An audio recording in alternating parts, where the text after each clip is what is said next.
انسان کی زندگی میں کچھ واقعات ایسے ہوتے ہیں جو انسان کی زندگی پر گہرے اثرات اور گہرے نقوش چھوڑ جاتے ہیں، جن کو سن کر انسان مشکل سے یقین کرتے ہیں، لیکن یہ واقعات بالکل سچ ہوتے ہیں۔ آج ایک ایسا واقعہ میں آپ کو سناتا ہوں جو میرے اور میرے دوستوں کے اوپر پیش آیا۔ یہ واقعہ بہت پرانا ہے۔ جب میں اور میرے دوست شام کو گراؤنڈ سے واپس آتے اور محلے میں جمع ہو کر ہم محفل جماتے تھے۔ ایک دن ہم رات کا کھانا کھا کر گھر سے باہر نکلے تو دوستوں نے بولا آج جمعرات ہے اور یہ دن جن بھوتوں اور چڑیلوں کا دن ہے۔ میں جن بھوتوں پر یقین تو رکھتا ہوں لیکن کبھی ان کا سامنا نہیں ہوا، تو میں دوست کی یہ بات سن کر ہنس دیا۔ میرے دوست نے میری طرف غصے سے دیکھا اور بولا یہ جو گاؤں سے باہر کھیتوں میں جامن کا درخت ہے، آج رات وہاں پر جن بھوت آئیں گے۔ اگر تم لوگوں کو یقین نہیں ہے تو آؤ میرے ساتھ چلو اور خود ہی دیکھ لو۔ ہم سب نے حامی بھری اور اس کے ساتھ چلنے کو تیار ہو گئے۔ میں اپنے اس دوست کا نام بتاتا چلوں۔ میرے اس دوست کا نام ندیم ہے۔ ہم 5 دوست تھے: عابد، ناصر، ساجد، مدثر اور ندیم۔ جیسے ہی عشاء کی اذان ہوئی تو ہم سب دوست اس کے ساتھ کھیتوں میں نکل پڑے بھوت دیکھنے کے لیے۔ رات کافی گہری ہوتی جا رہی تھی اور ڈر بھی لگ رہا تھا۔ ہمیں چلتے ہوئے 10 سے 15 منٹ ہی ہوئے تھے تو ہمیں راستے میں ایک بکری کے بچے کی آواز آئی۔ عابد نے کہا رکو، یہاں پر کسی جانور کی آواز آ رہی ہے۔ ہم سب رک گئے اور دوبارہ اس آواز کے آنے کا انتظار کرنے لگے۔ ابھی کچھ ہی دیر گزری تھی کہ دوبارہ اس بکری کے بچے کی آواز آئی۔ ندیم نے بولا آواز اس طرف سے آ رہی ہے۔ 2-3 کھیت چھوڑ کے برسین کا کھیت تھا۔ ہم اس طرف گئے تو بکری کا بچہ وہیں پر ہمیں نظر آیا۔ ہم نے سوچا کہ کوئی گاؤں والا بکریاں چرانے یہاں پر آیا ہوگا اور یہاں پر غلطی سے کسی بکری کا بچہ رہ گیا ہوگا۔ ہم نے اس بکری کے بچے کو اٹھا لیا، یہ سوچ کے کہ صبح ہوتے ہی ہم پتہ کریں گے یہ بکری کا بچہ کس کا ہے تو ہم جا کے اس کو لٹا دیں گے۔ ہم نے اس کو اٹھا کر اپنی منزل کی طرف بڑھنے لگے۔ رات کافی گہری ہوتی جا رہی تھی۔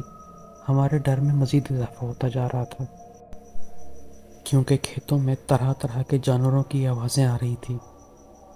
مدثر نے بولا آگے خطرہ ہے، ہمیں واپس جانا چاہیے۔ سب اس کی یہ بات سن کر ہنس پڑے اور اس کو ڈرپوک کہنے لگے۔ خیر وہ چپ چاپ ان کے ساتھ چلتا رہا۔ تھوڑا سا ہی آگے جا کر ہمیں سیٹی کی آواز آنے لگی۔ ہم سب وہ سن کر رک گئے اور ایک دوسرے کی طرف دیکھنے لگے۔ ہر کسی کی شکل پہ ڈر نظر آ رہا تھا۔ اب اتنا سفر کرنے کے بعد کوئی واپس نہیں جانا چاہتا تھا۔ ہم سب نے اللہ کا نام لیا، آگے بڑھنے لگے۔ تقریباً 5 منٹ کے سفر کے بعد ہماری نظروں کے سامنے جامن کا درخت آ گیا۔ اب وہ درخت ہمارے بالکل سامنے تھا، ہمارے کچھ ہی فاصلے پر۔ ہم تھوڑا سا پیچھے ہو کر بیٹھ گئے اور اس درخت کو دیکھنے لگے۔ مدثر بولا کہ اس بکری کے گلے میں کوئی رسی ڈال دو تاکہ یہ ادھر ادھر نہ بھاگ جائے۔ تو سب دوست رسی ڈھونڈنے میں لگ گئے۔ تھوڑی دیر بعد ہمیں رسی مل گئی اور ہم نے اس کے گلے میں ڈال کے ہم نے ناصر کو پکڑا دی۔ اب ہم سب کی نظریں اس درخت پر جمی ہوئی تھیں۔ تھوڑی ہی دیر بعد ہمیں اس درخت کے اوپر ایک لال رنگ کی باریک سی لائٹ نظر آئی جو کبھی درخت پر جاتی اور کبھی نیچے آتی۔ یہ سب دیکھ کے ہم بہت زیادہ ڈر گئے۔ اب اس درخت سے پراسرار آوازیں آنا لگ گئیں۔ ہمارا ڈر کے مارے برا حال ہو گیا تھا۔ ہم نے اونچی اونچی آواز میں آیت الکرسی پڑھنا شروع کر دی۔ ہم سب دوستوں نے وہاں سے بھاگنا ہی مناسب سمجھا۔ ہم جتنا دور بھاگتے جا رہے تھے آواز اتنا ہی ہمارے قریب ہوتی جا رہی تھی کہ کوئی جیسے ہمارے ساتھ ہی بھاگ رہا ہو اور ہمیں بلا رہا ہو۔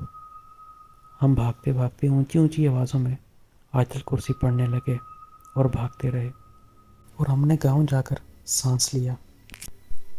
جیسے ہی ہم گاؤں کی حد میں پہنچے تو مدثر نے ناصر سے پوچھا کہ تمہارے پاس بکری کا بچہ تھا، وہ کہاں گیا؟ جب ناصر نے اپنے ہاتھ کی طرف دیکھا تو اس کے ہاتھ میں صرف رسی تھی، تو بکری کہاں گئی؟ عابد نے بولا، کیا وہ سچ میں بکری کا بچہ تھا یا کوئی اور مخلوق تھی؟ سب نے کہا، جو بھی ہو، صبح صبح ہم اس کھیت میں جائیں گے اور جا کر ضرور دیکھیں گے۔ جب صبح ہوئی تو وہاں جانے کو کوئی تیار نہیں تھا سوائے مدثر اور ندیم کے۔ جب وہ صبح ان کھیتوں میں گئے تو وہاں پر انہوں نے بکری کے بچے کو مرا ہوا پایا، جو جامن کے درخت کے بالکل قریب ہی پڑا ہوا تھا۔ اس بکری کے بچے کی صرف ہڈیاں ہی ہڈیاں نظر آ رہی تھیں، اس کے اوپر گوشت کا کوئی نام و نشان نہیں تھا۔ وہ دونوں یہ سب کچھ دیکھ کے سمجھ چکے تھے کہ جو رات کو ہم نے دیکھا وہ ہمارا وہم نہیں تھا، بلکہ جو ندیم نے بولا وہ سب کچھ سچ ہے۔ تو دوستو، یہ تھی آج کی ویڈیو۔ اگر آپ لوگوں کو تھوڑی سی بھی پسند آئی ہو تو میری حوصلہ افزائی کے لیے ویڈیو کو لائک کر دیں اور چینل کو سبسکرائب کر دیں۔ شکریہ۔ اللہ حافظ۔